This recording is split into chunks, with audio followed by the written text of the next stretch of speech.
আসসালামু আলাইকুম প্রিয় শিক্ষার্থী, আজকে আমরা বরাবরের মতোই ইংরেজি দ্বিতীয় পত্রের উপর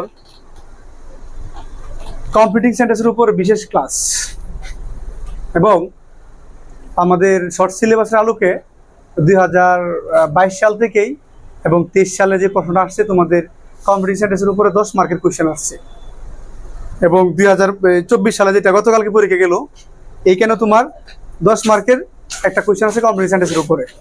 তোমরা যেহেতু 25 সালের পরীক্ষার্থী, তোমাদের শর্ট সিলেবাস, সেই আলোকে তোমাদেরও কিন্তু কমপ্লিট সেন্টেন্স থেকে 10 মার্কের কোয়েশ্চেন আসবে, মানে 10টা সেন্টেন্স 10 নাম্বার। সো এটা খুব ইম্পর্টেন্ট, ক্লাসটা খুব মনোযোগ সহকারে করবা। যারা পরবর্তীতে দেখছো এবং দেখবা তারা অবশ্যই ভিডিওটা শেয়ার, লাইক, কমেন্ট করলে আমার জন্য উপকার বেশি হয়। চ্যানেলটিকে যারা সাবস্ক্রাইব করে নাই তারা একটু করে নিলে ভালো হয় সবচেয়ে বেশি। ধন্যবাদ সবাইকে। আমরা শুরু করতেছি আমাদের ক্লাসে। তাহলে আমরা আলোচনা করবো কমপ্লিটিং সেন্টেন্স। এটা আসলে কি? প্রথমে আমাকে জানতে হবে কমপ্লিট মানে হচ্ছে একটি সেন্টেন্সের কিছু অংশ দেয়া থাকবে আর কিছু অংশ দেওয়া থাকবে না, মানে অর্ধেকটা দেওয়া থাকবে, অথবা যে সেন্টেন্সে একাধিক ক্লোজ, একটা ক্লোজ দেওয়া থাকবে আর একটা ক্লোজ দেওয়া থাকবে না। এইটাই হচ্ছে কমপ্লিটিং সেন্টেন্স। আমাদের ইনকমপ্লিট করা থাকবে, বাকিটা আমাদের কমপ্লিট করতে হবে। কিভাবে করব তার জন্য বিশেষ কিছু গ্রামার, কিছু বেসিক নলেজ এবং কিছু ভোকাবুলারি আমাকে জানতে হবে। তবে যারা ভোকাবুলারি ভালো না জানে তাদের মধ্য থেকে যারা গ্রামার ক্লাসটা ভালো করে বুঝতে পারবে তারা মিনিমাম 6 থেকে 7 তারা পাবে। আর একটা কথা বলে রাখি, অধিকাংশ সময় আমাদের কি দুইটা বা একটা প্রবাদ বাক্য আসে। তোমরা যারা দেখতেছো ভিডিওটা এবং যারা ক্লাস করতেছো, তোমরা বাসায় প্রবাদ বাক্যগুলো শিখে নেবা একটু বেশি বেশি করে। এবং বিগত বোর্ডে যে প্রবাদ বাক্যগুলো আসছে, যেমন সময় নেই সময় কিছু বাক্য আসে, কি time and tide wait for none. আরটা আছে আমাদের কি আছে, সেটা হচ্ছে সময়ের 1 ফুট, অসময়ের 10 ফুট। তার মানে কি স্টেজ ইন টাইম সেভস 9। সময়ের 1 ফুট, অসময়ের 10 ফুট। আচ্ছা দেখি আমরা প্রথমেই ঢাকা বোর্ড 2023 সাল, ঢাকা বোর্ড 2023 সালের যে কোয়েশ্চেনটা এটা সলভ করব। আমি হচ্ছে কোয়েশ্চেন সলভ করব, সাথে সাথে প্রত্যেকটা গ্রামারের রুলসকে তোমাদেরকে দিয়ে দিব। একাধারে আমি এই কাজটা করে যাব, তাহলে তোমাদের প্র্যাকটিস প্লাস বেসিকটা ক্লিয়ার হয়ে যাবে। তো ঢাকা বোর্ড 2023 সালের যে প্রথম কোয়েশ্চেনটা, কোয়েশ্চেন নাম্বার 2 এর এ নাম্বার যে কোয়েশ্চেনটা আসছে, honesty is the best policy। কি আছে? honesty is the best policy। Next লেখা আছে সেন্টেন্সটা, if you maintain honesty, if you, দেখো, if you maintain honesty ... প্রশ্ন হচ্ছে আমাদের একটা জিনিস মাথায় রাখতে হবে, এখানে একটা কনজাংশন আছে যার নাম হচ্ছে ইফ। ইফ শব্দের অর্থ হচ্ছে কি? যদি। ইফ শব্দের অর্থ যদি। তার মানে এই সেন্টেন্সটার প্রথম ক্লোজটা ইফ দ্বারা শুরু হচ্ছে। যদি ইফ যুক্ত একাধিক ক্লোজ থাকে তাহলে একটা কন্ডিশন আছে, এটাকে বলে ইফ কন্ডিশন। ইফ এর কয়টা কন্ডিশন আছে? 3টা কন্ডিশন আছে। কয়টা কন্ডিশন? 3টা কন্ডিশন আছে। ইফ এর প্রথম কন্ডিশন দেখো, ইফ প্রথম কন্ডিশন যেটা, if plus present plus future, এটা হচ্ছে ইফের কি প্রথম যে কন্ডিশনটা, এটা হলো ফার্স্ট কন্ডিশন। এর নাম কি? ফার্স্ট কন্ডিশন, মানে ফিউচার সিম্পল টেন্স। যদি এই পাশে প্রেজেন্ট হয় তাহলে এই পাশে হবে কি? Future simple. ফিউচার সিম্পল, এটাকে বলি আমরা ফার্স্ট কন্ডিশন। এটা কি বলি আমরা? First condition. তাহলে ফার্স্ট কন্ডিশনটা হচ্ছে if plus present plus future. অর্থাৎ ইফ যুক্ত দুইটা ক্লোজ থাকলে একটা ক্লোজ যদি প্রেজেন্ট টেন্সে হয় অর্থাৎ প্রেজেন্ট সিম্পল টেন্সে হয়, আরটা হবে কি? ফিউচার সিম্পল টেন্সে হবে। আবার সেকেন্ড কন্ডিশনটা হচ্ছে if plus past simple. If plus first simple যদি এখানে থাকে তাহলে আমরা কি করব? এই পাশে লিখব। সেকেন্ড কন্ডিশনের স্ট্রাকচারটা হচ্ছে এরকম, সাবজেক্ট প্লাস উড অথবা কুড প্লাস ভার্বের 1 প্লাস এক্সটেনশন। এই অংশটাকে আমরা বলি সেকেন্ড কন্ডিশন। কি বলি আমরা এটাকে? Second condition. তাহলে সেকেন্ড কন্ডিশন কোনটা? ইফ যুক্ত দুইটা ক্লোজ যদি একটা ফার্স্ট সিম্পলে হয় তাহলে পরের সেন্টেন্স ক্লোজটা হবে subject plus would could plus ভার্বের 1 প্লাস এক্সটেনশন বসবে। এটাকে বলি আমরা সেকেন্ড কন্ডিশন। থার্ড কন্ডিশনটা হবে if plus past perfect plus subject plus would, could, might plus have plus ভার্বের 3 প্লাস এক্সটেনশন।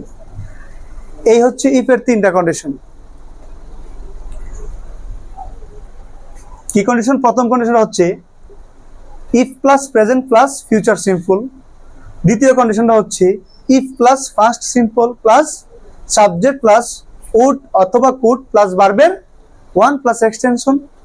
ইফ এর যেটা থার্ড কন্ডিশন সেটা হচ্ছে if plus past perfect plus subject plus would could might have plus ভার্বের 3 plus extension. এই তিনটা condition আমাকে কি করতে হবে? মুখস্থ রাখতে হবে, তাহলে আমরা সহজে করতে পারবো।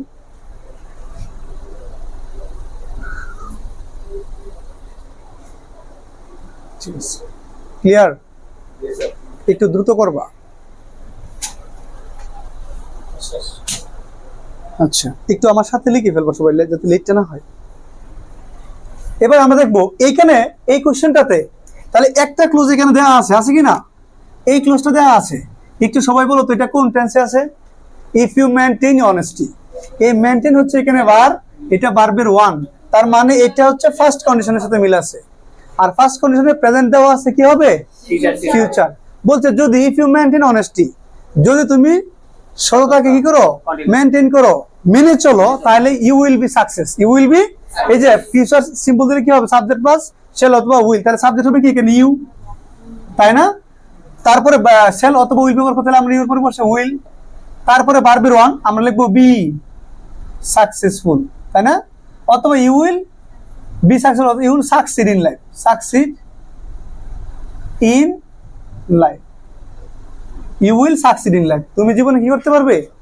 সফল করতে পারবে। অথবা you will be successful, you will be successful, আমরা এটা করে নিতে পারবো।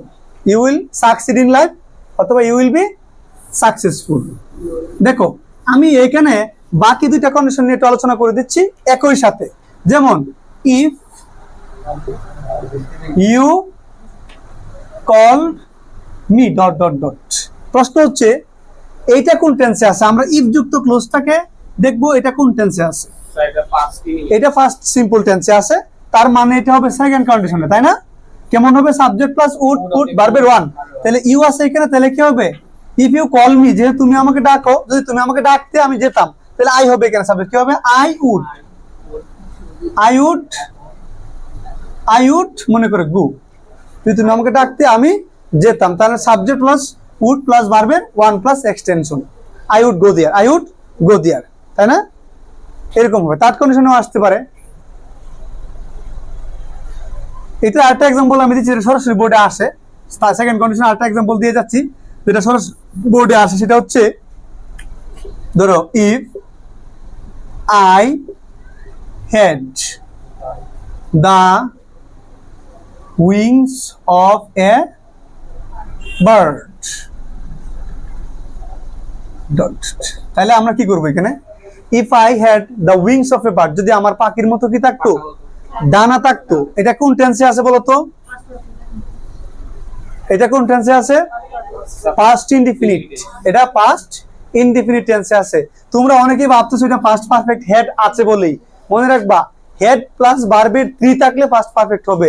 যদি শুধু হেড থাকে, হেড নিজেই মূল ভার্ব হিসেবে ব্যবহার করা হয়েছে, তার মানে হ্যাভ এর ফার্স্ট ফর্ম হেড, সেটা ফার্স্ট ইনডিফিনিট টেন্স।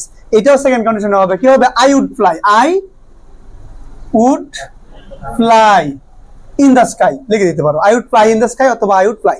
যদি আমার পাখির মতো, হ্যাঁ, যদি পারফেক্ট হতো আই উড হ্যাভ। এই যে আমি যদি পারফেক্ট নিয়ে যাই, এটাকে পারফেক্টের সাথে কি হবে? এরকম হবে যে ইফ আই, লেখছো এটা। আচ্ছা, এরপরে যদি পারফেক্ট হতো তাহলে আমাদের এরকম হতো, দেখো যে if I had the wings of a bird. অনেকে ভাবতেছে এখানে হেড কেন দুইবার হয়েছে, এটা অনেকের চিন্তা ভাবনা। ইয়েস, একটা হচ্ছে এই হেড হচ্ছে অক্সিলারি ভার্ব, আর এই হেডটা ছিল মূল ভার্ব। মানে হ্যাভ হ্যাজ এর first form had, first participle ফর্মও কি হেড, ভার্বের 2 হেড, ভার্বের 3 হেড, আর এই হেড হচ্ছে অক্সিলারি ভার্ব, ঠিক আছে? এটা হচ্ছে মূল ভার্ব। তাহলে এটা হচ্ছে থার্ড কন্ডিশনে। তাহলে কি হবে? আই উড হ্যাভ ফ্লাই কি হবে? Flow, fly, flew, flown, flown in the sky. I would have flown, এতটুকু দিলেই হবে, I would have flown। Clear? অর্থাৎ ইফ যুক্ত কন্ডিশন থেকে যে কোনো কোশ্চেন প্রত্যেকটা বোর্ডে কমপক্ষে 2টা প্রশ্ন আসবে, কমপক্ষে 2টা, মোর দেন আসতে পারে, 2টা 3টাও আসতে পারে, 4টাও আসতে পারে, কোশ্চেন অনুযায়ী 4টাও আসতে পারে, 3টাও আসতে পারে। আমি 19 সালের বোর্ডে দেখছি 3টা কোশ্চেন আসছে, তার মানে 3 নাম্বার এখান থেকে আসবে। ক্লিয়ার? তারপরের কোশ্চেনটা আমরা ঢাকা বোর্ড 2023 সালের বি নাম্বার কোশ্চেনে যাবো এবার। কোশ্চেন নাম্বার বি কি লেখা আছে বলো তো? পরের কোশ্চেনটা আছে, English is an international language. English is an international language. I wish অথবা আই ফ্যান্সি অথবা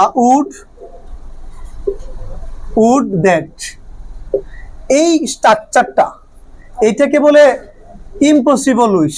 ইম্পসিবল, হ্যাঁ, ইম্পসিবল উইশ, এইটাকে বলা হয় ইম্পসিবল উইশড। এটা ইম্পসিবল কন্ডিশন। এই ক্ষেত্রে এই স্ট্রাকচারটা হবে, তারপরে স্ট্রাকচার হলো subject plus were plus extension. স্ট্রাকচারটা মুখস্থ করে নাও, এর বাইরে কোশ্চেনটা আসে না। I wish, I fancy, would that, এইটাই কোশ্চেনটা আসবে। এটা আসলে ডিরেক্টলি মারো সাবজেক্ট। আই উইশ, তাহলে সাবজেক্ট কি দিব? আই, তারপরে ভার্ব দিব were. I wish, I were. যদি বলি আমি, যদি আমি কি হতাম? পাখি হতাম। যদি আমি একটা শিশু হতাম, তাই না? যদি আমি একটা কি হতাম? বিমান হইতাম, তাহলে উঠতে পারতাম। তাহলে if I wish, I were a bird, I were a bird, যদি আমি একটা পাখি হতাম। অথবা I wish, I were a child again, কি হবে? Child again. এই ক্লাসটা যারা দেখছো এবং দেখবে পরবর্তীতে, আমি মনে করি যে যতবার ভিডিওটা দেখবা ততবার তোমার জন্য উপকার হবে। তাহলে I wish, I were a bird again অথবা চাইল্ড এগেইন, স্ট্রাকচার হচ্ছে এটা, মুখস্থ করে রেখে দিবা। ক্লিয়ার? পরের কোশ্চেনটা দেখো।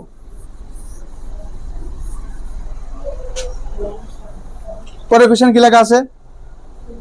It is a long time since. It is a long time since. দেখো, it is a long time since. আমি দেখবো সিন্স থেকে এখানে স্ট্রাকচারটা আসছে। কি আসছে? সিন্স থেকে স্ট্রাকচার। যদি এরকম সিন্সের স্ট্রাকচার আসে, তাহলে সিন্সের স্ট্রাকচার 2টা কন্ডিশন শিখে রাখবা, 2টা থেকে প্রশ্ন আসবে সবচেয়ে বেশি। 3টা থেকেও আসতে পারে, 2টা থেকে আসবে সবচেয়ে বেশি। 1 নম্বর হচ্ছে, এই সিন্সের প্রথম অংশ যদি প্রেজেন্ট সিম্পল হয়, কি হয়? প্রেজেন্ট, হ্যাঁ, সিম্পল হবে। এই জন্য প্র্যাকটিস বেশি বেশি করতে হবে। Practice makes a man perfect. তাই মানে আমরা কি দেখলাম? এখানে হচ্ছে প্রেজেন্ট সিম্পল থাকলে এই পাশে হবে ফার্স্ট, এই পাশে যদি ফার্স্ট সিম্পল থাকে তাহলে এই পাশে সিন্স হলে এই পাশে হবে ফার্স্ট পারফেক্ট। সবাই একটু মনে রাখবা। আমি অনেক সময় একটু শর্ট করে দিব, তোমরা যারা ভিডিওটা দেখছো ক্লাসে খাতায় লিখে রাখবা, এই রুলস গুলো লিখে রাখবা। যত বেশি লিখে রাখবা, আমরা অ্যাভেলেবেল কিন্তু ইউটিউব ক্লাস দেখি, কিন্তু আমাদের কোথাও কোনো কাজে লাগে না। আমি চেষ্টা করতেছি যে সবচেয়ে বেশি ইফেক্টিভ কিভাবে দেওয়া যায়, সেজন্য আমি লাইভ সরাসরি ক্লাসে কিংবা ইউটিউব ক্লাসে আমি চেষ্টা করব যে আমাদের এখানে প্রত্যেকটা রুলস যাতে ওরা ডিরেক্টলি অ্যাপ্লাই করতে পারে। তোমাদেরকে যদি আমি 100 রুল আমি ক্লাস ছাড়া শিখিয়ে দিই, তাহলে কি হবে? বাসায় গিয়ে মুখস্থ করতে হবে। আমার কথা হচ্ছে মুখস্থ করার দরকার নাই, তুমি এটাকে প্র্যাকটিক্যালি অ্যাপ্লাই করবা। প্রত্যেকটা বোর্ড আমরা সলভ করব এবং বোর্ড কোশ্চেনের আলোকে আমরা শিখে নিব। তাহলে কি হবে? নেক্সট কোশ্চেনটা আমরা পারবো। তাহলে এখানে কি হবে? ইট ইজ এ লং সিন্স, অনেক দিন হলো, অনেক দিন হলো। উই, এটা বলতে পারি উই মেট লাস্ট। আমরা শেষবারের মতো সাক্ষাৎ করছিলাম। দেখো, এটা কিন্তু ভার্ব 2, তার মানে ফার্স্ট সিম্পল টেন্সে ব্যবহার করা হয়েছে। We met last. অথবা এখানে যদি ইট ওয়াজ থাকতো, যদি বলতো it was a long since, তাহলে we had met last, we had met last. বুঝতে পারছো? পারফেক্ট হলে কি করতাম? এখানে ওয়াজ থাকলে, এখানে যদি ওয়াজ থাকতো তাহলে এখানে আমরা লিখতে পারতাম উই হ্যাড মেট লাস্ট। মানে অনেকদিন হলো আমরা শেষবারের মতো সাক্ষাৎ করছিলাম বা করেছি, এরকম একটা আনসার আসবে। হ্যাঁ, মানে তোমার সাথে আমার দেখা হয়েছে অনেকদিন আগে, এই কথাটাকে আমরা এইভাবে উপস্থাপন করতে পারবো। It's a long since we meet last, আমরা শেষবারের মতো সাক্ষাৎ করেছিলাম। নেক্সট কোশ্চেনটা দেখো।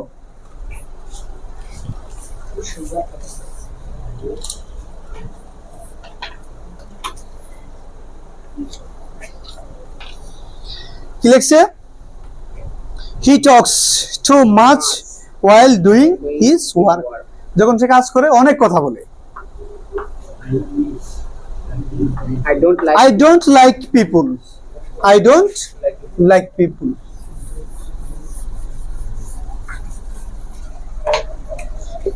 I don't like people. এখানে হো দিয়ে করা আছে, কি দিয়ে করা আছে?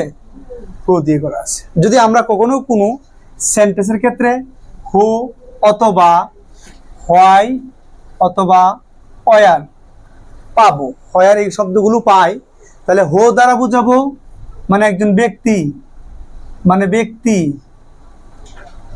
আর হয় দ্বারা বুঝাবে কারণ, তাই না? আর হয়ার দ্বারা বুঝাবে স্থান, কোন স্থানকে উল্লেখ করতে হবে। তাহলে হয় দ্বারা একটা কারণ বুঝাবে, রিজন বুঝাবে, ধরন বুঝাবে বা ম্যানার বুঝাবে। ও দ্বারা একটা ব্যক্তিকে বুঝাবে, আর হয়ার দ্বারা কি বুঝাবে? স্থানকে বুঝাবে। প্রশ্ন হচ্ছে আমি ওই সকল ব্যক্তিকে পছন্দ করি না। হো মানে এখানে অর্থ হবে যারা। হো মানে কি? যারা। হো মানে কি? যারা অথবা যিনি, যারা অথবা যিনি। আমি যদি এখানে হয় দ্বারা থাকতো তাহলে যেন, হয় থাকলে কি হবে? যেন বা ওই কারণে। আর হোয়ার দ্বারা বুঝলে আমরা একটা স্থানকে বুঝাতাম যেখানে। কি হতো এখানে? হোয়ার দ্বারা বুঝতো কি? যেখানে। কি হতো? যেখানে। তার মানে একটা স্থানকে উল্লেখ করতে হবে। কোন স্থানকে উঠতে বলে কোনো কারণকে বুঝাবে, আবার কোনো ব্যক্তি বা যিনি অথবা যারা বুঝাবে। প্রশ্ন হচ্ছে আই ডোন্ট লাইক পিপুল, এখানে পিপুল কিন্তু হচ্ছে প্লোরাল। পিপুলটা কি? প্লোরাল। যদি এটা সিঙ্গুলার থাকতো তাহলে মনে রাখবা হো হচ্ছে একটা রিলেটিভ প্রোনাউন। হো কি? Relative pronoun. এটা খুব ইম্পর্টেন্ট একটা গ্রামারের কথা বলছি। হো হচ্ছে রিলেটিভ প্রোনাউন, এটা রিলেটিভ, এটা রিলেটিভ, সবগুলোই কি? রিলেটিভ। যখন কোনো রিলেটিভ প্রোনাউন থাকবে কোনো বাক্যের মধ্যে, তখন যে কাজটা করতে হবে, ওই রিলেটিভ প্রোনাউনের পূর্বে যে সাবজেক্টটা আছে, পূর্বে যে নাউন প্রোনাউনটা আছে, ওর সাথেই এই রিলেটিভ প্রোনাউনটার সাথেই যে নাউন প্রোনাউনটা আছে, অর্থাৎ এখানে নাউন প্রোনাউন কি আছে? এইটা কি আছে? পিপুল আছে। কি আছে এখানে? পিপুল। ঠিক রিলেটিভ প্রোনাউনের পূর্বে যে নাউনটা কিংবা প্রোনাউনটা থাকবে, ওইটা অনুযায়ী ভার্ব বসবে। তার মানে হোর পরে সরাসরি ভার্ব বসাই দেব। কি বসাবো? ভার্ব। এখন এই হো যুক্ত যে সেন্টেন্সটা আছে, কমপ্লেক্স কিংবা কম্পাউন্ড সেন্টেন্স থাকবে। এই হো যুক্ত সেন্টেন্সগুলো সাধারণত কমপ্লেক্স সেন্টেন্স হয়। এটা একটা সাবঅর্ডিনেট কনজাংশন। আর এই কমপ্লেক্স সেন্টেন্সের দুইটা ক্লোজ একই টেন্সে হবে। যদি এই পাশে প্রেজেন্ট টেন্স হয় তাহলে এই পাশেও কি হবে? প্রেজেন্ট টেন্সে হবে। যদি এই পাশে ফার্স্ট টেন্স হয় এই পাশে কি হবে? ফার্স্ট টেন্স হবে। এই পাশে ফিউচার হলে এই পাশে ফিউচার হবে বা প্রেজেন্ট হবে। তো সেই ক্ষেত্রে আমাদের মাথায় রাখতে হবে পিপুল, এটা হলো হো। হো হচ্ছে কি? Relative pronoun. আর এই জন্য এর পূর্বের সাবজেক্টটাও নাউন প্রোনাউন হচ্ছে, এখানে বার বসাই দেব। যদি এটা সিঙ্গুলার হতো ভার্বের লগে এস বাই এস বসাইতাম। কি বলতাম? এস বাই এস বসাইতাম। যেহেতু এখানে সিঙ্গুলার নেই, পাশে প্লুরাল, ভার্বের সাথে আমার এস বাই এস দেওয়ার কোনো দরকার নাই। আমি যদি বলি I don't like people who talk much, talk much বলছে যারা বেশি কথা বলে আমি তাদের কি করি না? পছন্দ করি না। I don't like people who talk much. এতটুকু লিখলে আমাদের ক্লোজটা কি হয়ে যায়? কমপ্লিট হয়ে যায়। যদি এখানে সিঙ্গুলার নাউন প্রোনাউন থাকতো তাহলে আমি কি বলতাম? এখানে ভার্বের সাথে এস বাই এস যোগ করে এটা প্রেজেন্ট ইনডিফিনিট লিখতাম। ক্লিয়ার? ঠিক আছে? এরকম হতে পারতো I don't like the men who. দেখছো এখানে the men, M A N, singular. তার মানে এখানে ভার্বের সিঙ্গুলার হতো তাহলে হবে টক্স। বুঝতে পারছো এবার?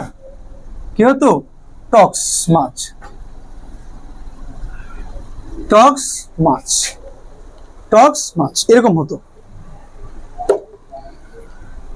নেক্সট কোশ্চেনটা বলো।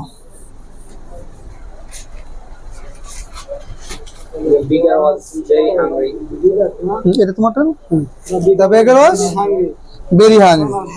The beggar was very hungry.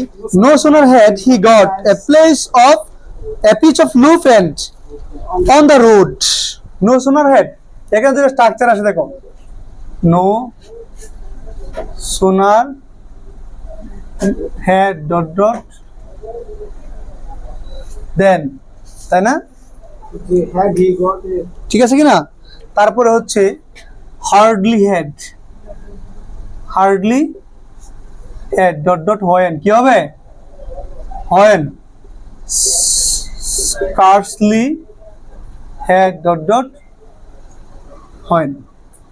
যদি এরকম কোনো ক্লোজ থাকে, এই মানে হচ্ছে হতে না হতেই, অথবা ঘটতে না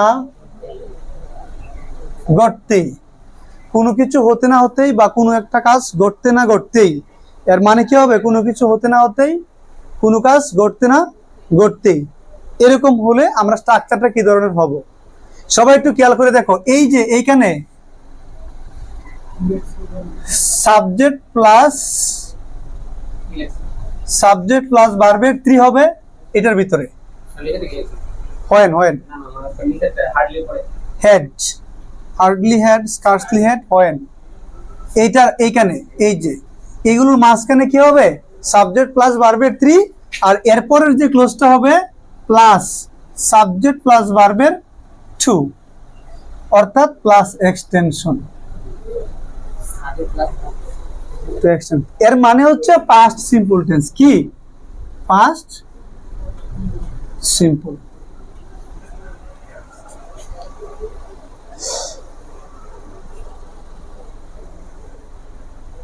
এটা আমাদের রাইট ফর্ম ভার্বেও আসতে পারে।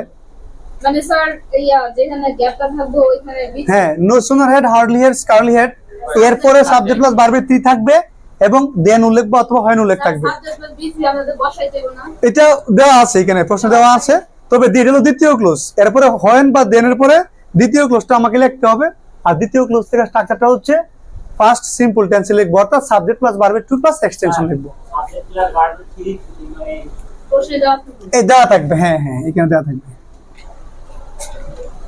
দেখো আমরা এখানে কোশ্চেনটা করবো, আনসারটা করবো। কি লিখছি? নো সোনার হেড, তাই না? কি লেখা আছে? Sir No sooner had he got a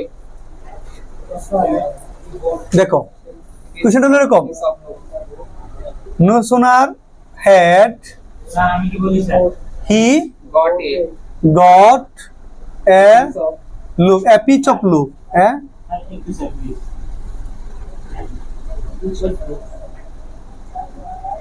pitch of on the road. Luck. স্যার আমি বলি ওই যে ড্যানের ক্ষেত্রে পাস্ট সিম্পল, আর হোয়েন আর ইমেনের ক্ষেত্রে সবগুলোর ক্ষেত্রে ফার্স্ট, এটাই এটা মানে ফার্স্ট সিম্পল। বুঝো না? স্ট্রাকচার জানো না?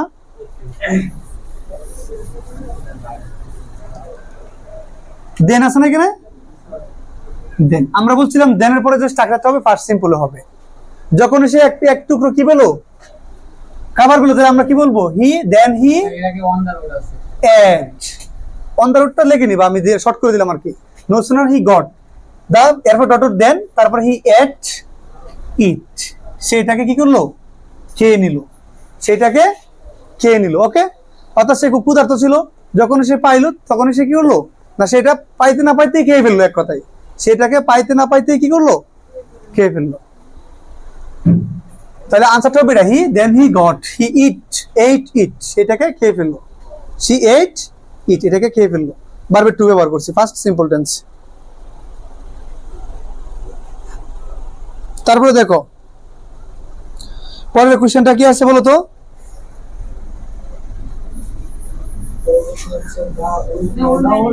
Very well. He is walking slowly. দেখো the old man is very weak, বৃদ্ধ লোকটা অনেকেই কি দুর্বল, অনেক দুর্বল। He is walking slowly. Said he. He is walking slowly, সে খুব ধীরে ধীরে হাঁটছে। দেখো হি ইজ ওয়াকিং, এরপরে তো আর কিছু দেওয়া নাই, তাই না? দেখো এটাকে আমরা একাধিক ভাবে উল্লেখ করতে পারি। এটাকে আমরা সোদের দিয়ে লিখতে পারি, এটাকে আমরা লেস্ট দিয়ে করতে পারি। এই দুটো স্ট্রাকচার ব্যবহার করতে পারি এই জায়গায় আমরা। স্যার লেসটা তো জানি কি? লেস নয়তো বা নতুবা সোদের মানে যাতে, আমরা এখানে যেহেতু দেয়া নাই, যেহেতু কোনো কন্ডিশন বা কোনো কন্ডিশন আমাদের এখানে দেয়া নাই, আমরা কি ইচ্ছা করলে কি করতে পারি?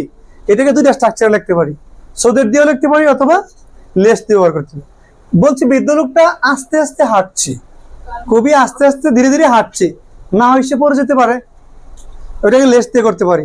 অথবা সোদের, যাতে সে পড়ে না যায়, যাতে সে পড়ে না যায়। তাহলে আমরা দুইটা স্ট্রাকচার এখানে শিখে নিব। প্রথমে সোদের তিনটা স্ট্রাকচার আছে, একটু লিখে নাও। সো দ্যাট, এরপরে আনসারটা করতেছি আমি। হচ্ছে মূলত প্রত্যেকটা রুলস আমি তোমাদেরকে দিয়ে দিচ্ছি, ক্লিয়ার, যাতে নেক্সটে কোনো সমস্যা না হয়। সো দ্যাটের স্ট্রাকচার হচ্ছে, এই পাশে যদি প্রেজেন্ট সিম্পল থাকে, কি থাকে? Present simple. তাহলে সো দ্যাট এই পাশে হবে সাবজেক্ট প্লাস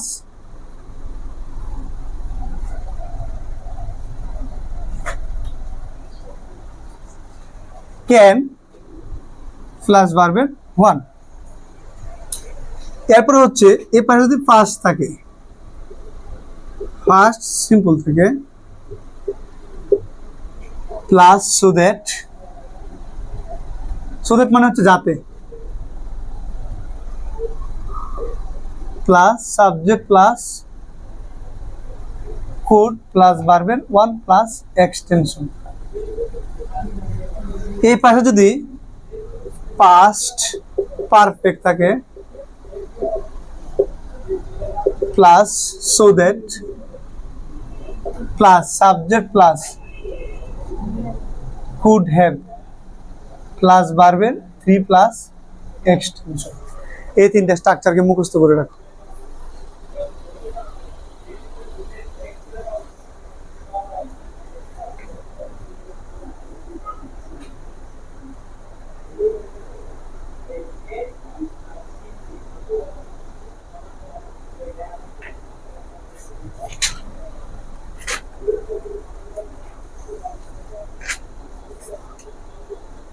ঠিক আছে,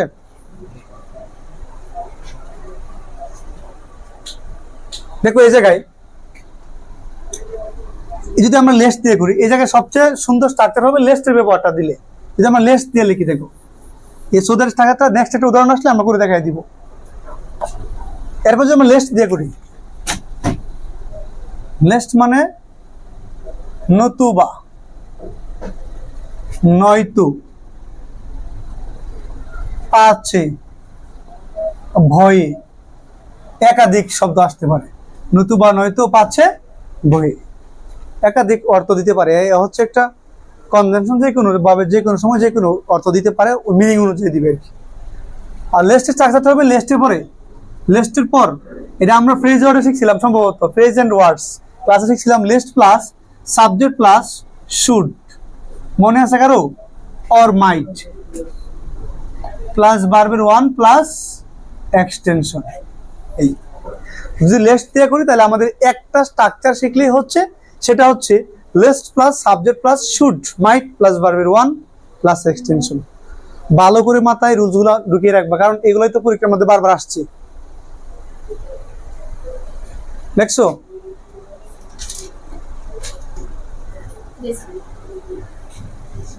আচ্ছা, তাহলে আমরা লিস্ট দিয়ে আমরা এখানে করতে চাই, তাহলে কি হবে? আমি একটু মুছে লিখতেছি এখানে। কি বলবো? স্লোলি লিস্ট, তারপরে সাবজেক্ট দিব এখানে হি, আমরা লিখবো হি। তারপরে বলছি শুড অথবা মাইট, আমরা লিখবো এখানে শুড প্লাস ভার্বের ওয়ান। বলছিলাম সে ধীরে ধীরে হাঁটে, নয়তো সে কি করতে পারে? পড়ে যেতে পারে। তাহলে আমার পড়ে যাবে ইংরেজি কি? ফল। সে fall. On the road, on the, না হয় সে রাস্তায় কি করতে পারে? পড়ে যেতে পারে। He should fall in the road, সে রোডে পড়ে যেতে পারে। বুঝতে পারছো? এটা বেস্ট আনসার। নেক্সট কোশ্চেনটা বের করো।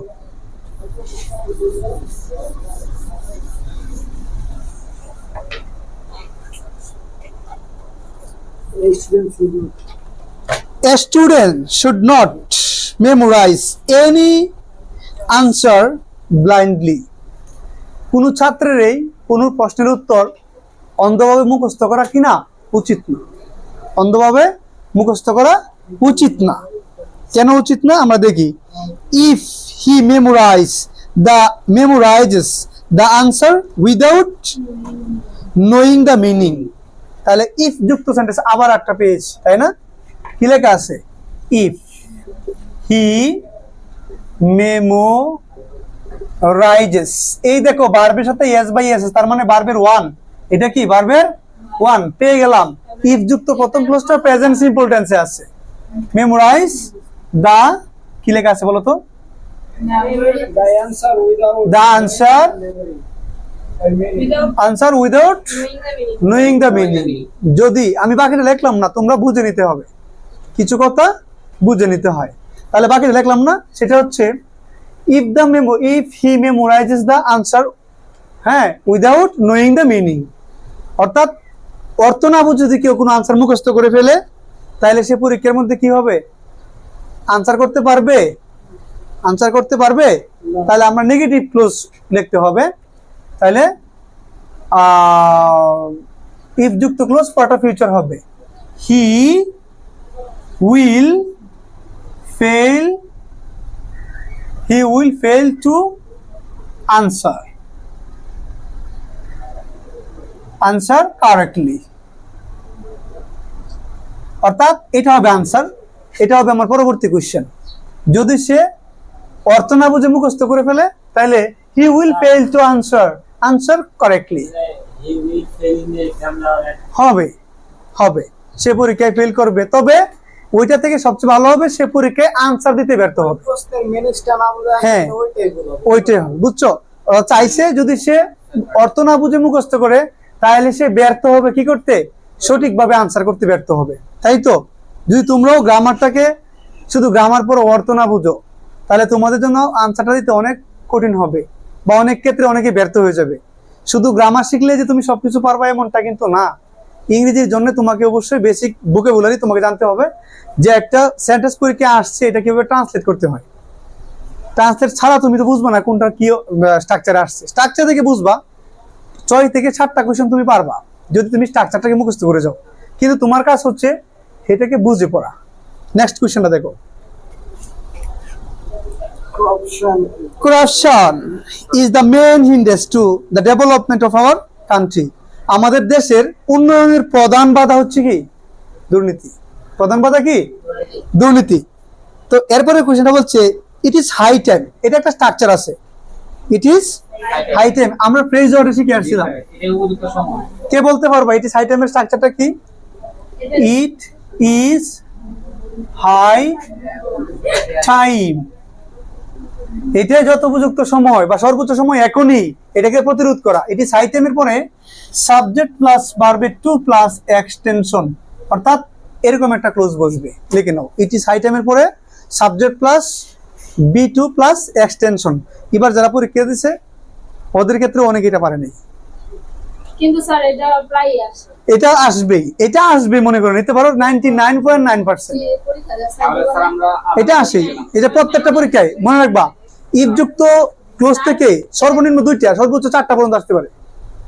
ইফযুক্ত ক্লোজ। হ্যাঁ, ইফ যুক্ত ক্লোজ আসবে পরীক্ষায়। স্যার ইফেক্টটা এইটা আর 2-3টা রুলস আছে। হ্যাঁ, ওটা আসবে, ওটা সো দ্যাট আছে, লেস্ট আছে, with a view to, object to, look for to, confess to, এগুলো আসে পরীক্ষার মধ্যে আসে। তাহলে এটি সাইটেমের সাবজেক্ট প্লাস ভার্বের টু। এখন মিনিং পারো আর না পারো, কিন্তু মিনিং তোমাকে শিখতে হবে, জানতে হবে। বলছি এটি সাইটেম, যেহেতু আমাদের দেশের দুর্নীতিটা হচ্ছে উন্নয়নের প্রধান বাধা, তাহলে এটা সর্বোচ্চ সময় আমাদের দুর্নীতি কি করা? রোধ করা। দুর্নীতিকে মানে দুর্নীতির বিরুদ্ধে রুখে দাঁড়ানো। রুখে দাঁড়ানো বলে স্ট্যান্ড মানে দাঁড়ানো। তাহলে ইট ইজ হাই টাইম কি বলবো আমরা? We stood. কেন বলছি? সাবজেক্ট প্লাস ভার্বের two. We stood against corruption.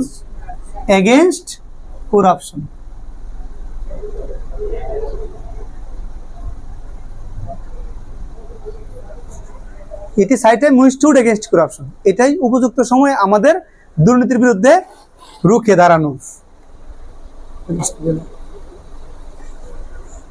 তোদেরকে মার দিলে ওইটা ভিডিওতে উঠবে, পরবর্তী বলবে স্যার আমাকে মারছিল। বুড়া বয়সে মনে রাখবি। It is high time plus subject verb two plus extension. তাহলে আনসারটা হবে এরকম, it is high time we stood against corruption. অর্থাৎ যে কোনো বিষয়ের উপর মনে রাখতে হবে। স্যার স্টুডেন্ট অর্থাৎ স্ট্যান্ডার্ড তো দাঁড়ানো। স্ট্যান্ড মানে কি? স্ট্যান্ডের ফার্স্ট টেন্স হচ্ছে স্টুড। Stand, stood. এই ভার্বের যে রূপগুলো আছে শিখে নিতে হবে, B1 B2 এবং B3।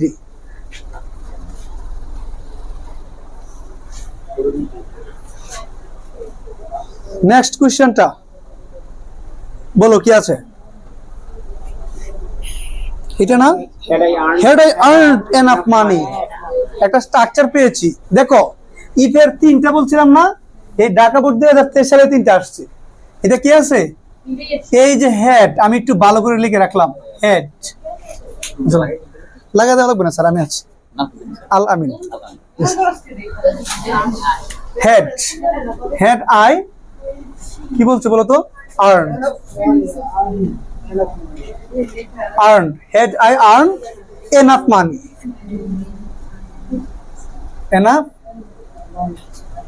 money এই শোনো অনেক সময় আমাদের মাথায় রাখতে হবে এই যে হেড এই হেড দুইটা কাজ করবে একটা হলো অক্সিলারি ভার্বের কাজ করবে দ্বিতীয় হচ্ছে ইফ এর কাজ করবে এখানে হেড অর্থ যদি অর্থাৎ হেড ইফ এর কাজ করছে কার কাজ করছে ইফ এর কাজ করেছে ভালো করে মাথায় ঢুকিয়ে নাও হেড এখানে কার কাজ করেছে ইফ এর কাজ তার মানে ইফ কন্ডিশনে যে কাজটা করবে ওই হেড যদি সামনে উল্লেখ করে থাকে তাহলে আমাদের কি হবে সেম কাজটা করবে তাহলে কি করবে সেম কাজটা করবে তাহলে head I earned enough money এর মানে হচ্ছে আছে হ্যাঁ ওইটা হেড দুইটা কাজ করবে আমি বললামই তো কখনো কখনো সে মাঝে বসলে সে অক্সিলারি ভার্ব মূল ভাবে কাজ করবে আবার হেড কখনো সামনে বসে সে ইফের কাজ করে তখন হেড অর্থ হবে কি যদি এবং এটা হবে এটা কোন কন্ডিশন আছে এবার বলতে পারবা কেউ দেখো হেড প্লাস ভার্বের 3 থার্ড কন্ডিশন অর্থাৎ পাস্ট পারফেক্ট টেন্সে আছে হেড এবং মূল ভার্বের 3 আছে এখানে হেড আছে মূল ভার্বের 3 আমি বলে দিয়েছি যে হেড দুইটা কাজ করবে ইফের কাজও করবে আবার অক্সিলারি ভার্ব হেডের কাজও করবে তাহলে হেড প্লাস মূল ভার্বের 3 এই সূত্র অনুযায়ী সে থার্ড কন্ডিশনে আছে থার্ড কন্ডিশনের পরবর্তী ক্লোজটাকে আমি লিখতে সাবজেক্ট প্লাস would have যদি had I enough money I would have এখন এতটুকু তোমরা শিখে ফেলছো এতটুকু জানো পরবর্তী ভার্বের 3 হবে যদি আমার অসংখ্য টাকা থাকতো আমি গরিবদের কি করতাম সাহায্য করতাম তাহলে ভার্বের কি হবে হেল্প হেল্প দা পুর তাহলে আই উড হ্যাভ হেল্প দা পুর অত বলতে পারতাম আই উড হ্যাভ বট এ কার আমি একটা কি কিনতে পারতাম গাড়ি কিনতে পারতাম তাই না অথবা আমি একটা জায়গা কিনতে পারতাম একটা জামা কিনতে পারতাম ঠিক আছে কিনা যদি আমার এনাফ মানি থাকতো যদি আমার এনাফ মানি থাকতো বা ইনকাম করতে পারতাম তাহলে আমি এই কাজটা করতাম ক্লিয়ার নেক্সট কোশ্চেনটা দেখো my brother will come to Rajshahi from Dhaka আমার ভাই আসছে ঢাকা থেকে কোথায় আসছে রাজশাহী আসছে আমার ভাই ঢাকা থেকে রাজশাহী আসছে পরের কোশ্চেনটা দেখো তো কেন আসছে তাই না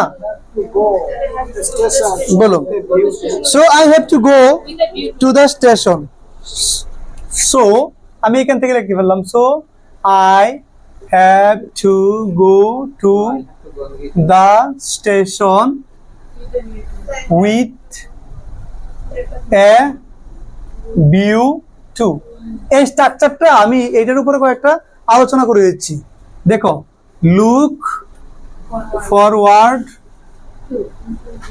two with a view two এর মানে হবে কারণে এর অর্থ হবে কি হবে কারণে অথবা জন্যে কারণে বা জন্যে তো আমার ভাই রাজশাহী আসছে আমি তাকে স্টেশনে গেছিলাম আমাকে স্টেশনে যেতে হয়েছিল উইথ এ ভিউ টু মানে কারণে কিসের কারণে তাকে রিসিভ করার জন্য তাকে রিসিভ করা মানে রিসিভ তো আমরা ইংরেজি বলছি বাংলা যদি বলি তাকে গ্রহণ করার জন্য তাকে গ্রহণ করার জন্য তাহলে এরপরে এই structure with a view two পরে ভার্বের 1 সরাসরি ভার্বের 1 প্লাস আইএনজি প্লাস এক্সটেনশন বসিয়ে দিবা এটা হচ্ছে structure with a view to look forward to এর পরে কি হবে সরাসরি ভার্বের 1 প্লাস আইএনজি প্লাস এক্সটেনশন বসিয়ে দিবা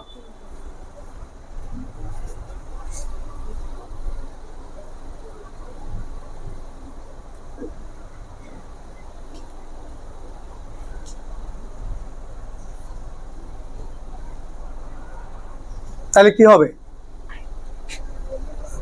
বলো পরে আনসারটা কি হবে তাহলে আমি বলছিলাম I have to go to the station with a view two এখানে ভার্বের ওয়ান প্লাস আইএনজি দিলে আমরা কি লিখতে পারি এই জায়গায়? রিসিভিং, তাই না? রিসিভিং হিম, তাকে রিসিভ করার জন্য। রিসিভিং হিম, তাকে রিসিভ করার জন্য। বুঝতে পারছো? আমি কোথায় গেলাম? স্টেশনে গেলাম। With a view to receiving him, তাকে গ্রহণ করার জন্য। এতটুকু দিলে ক্লোজটা কমপ্লিট হয়ে যাবে। ক্লিয়ার?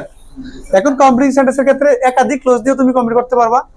আমাদের এই কমপ্লিটিং সেন্টেন্সের পরবর্তী ক্লাস, নেক্সট ক্লাসের জন্য অপেক্ষা করো, এবং পরবর্তী ক্লাসে আমরা আরো ইম্পর্টেন্ট কিছু বোর্ডকে আমি সলভ করে দিব। সবাইকে ধন্যবাদ।